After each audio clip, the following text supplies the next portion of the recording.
Hello and welcome to a short introduction to investing in commodities and the Aliquot Commodity Fund. Castlestone has been a believer in investing in real assets since its inception in early 2000. The object of the Aliquot Commodity Fund is to provide long-term capital appreciation with benchmark-like returns of the S&P GSCI Commodity Index. The fund can invest in a broad range of commodities, from energy, precious and base metals,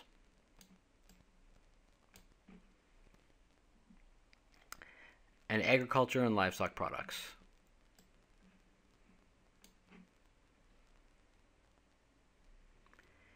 Investing in commodities should be included in any diversified investment portfolio.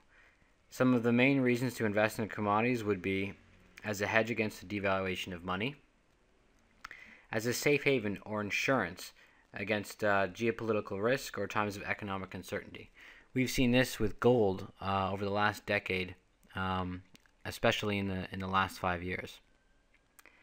Supply and demand fundamentals are favorable in the long term. Historically, commodities are uncorrelated with other asset classes.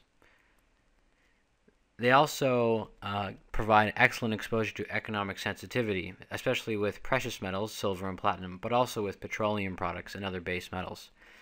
And costs of production continue to rise, resulting in need for higher prices. Over the past decade, we have seen central banks from around the world attempt to boost economic growth by pumping the system full of money.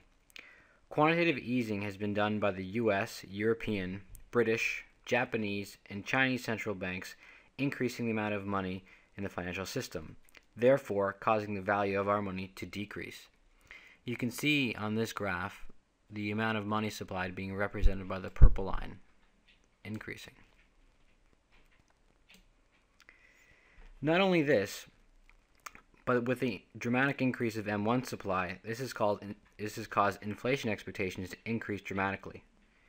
You can see the effect it's had on the money supply, as pointed, and especially on its impact on precious metals, specifically here with gold also increasing, but also on the performance of the equity markets represented by the S&P 500, which has over the last 12 years actually decreased.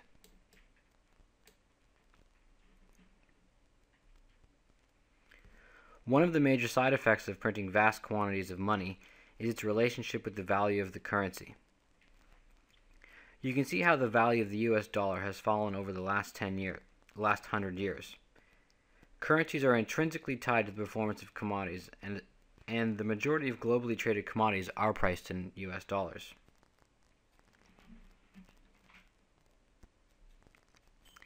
You can see that when the dollar is strong, gold, in this case, starts to decrease in value, and vice versa. So when the dollar goes down, gold can accelerate in price, and vice versa.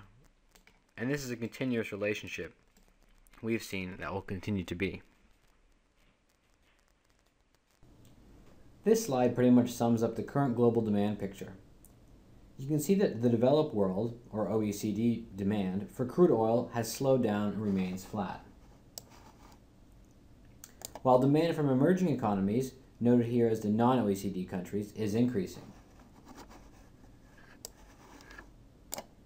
2012 marked the first time in history that non-OECD demand for crude oil overtook that of the developed world. The purple line in the middle marks current global demand for crude oil.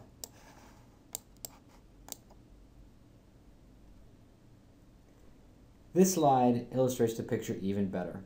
Emerging Asia's share of demand for natural resources is unquenchable and will only continue to accelerate. You can see that from early 2000, the exponential demand really picked up.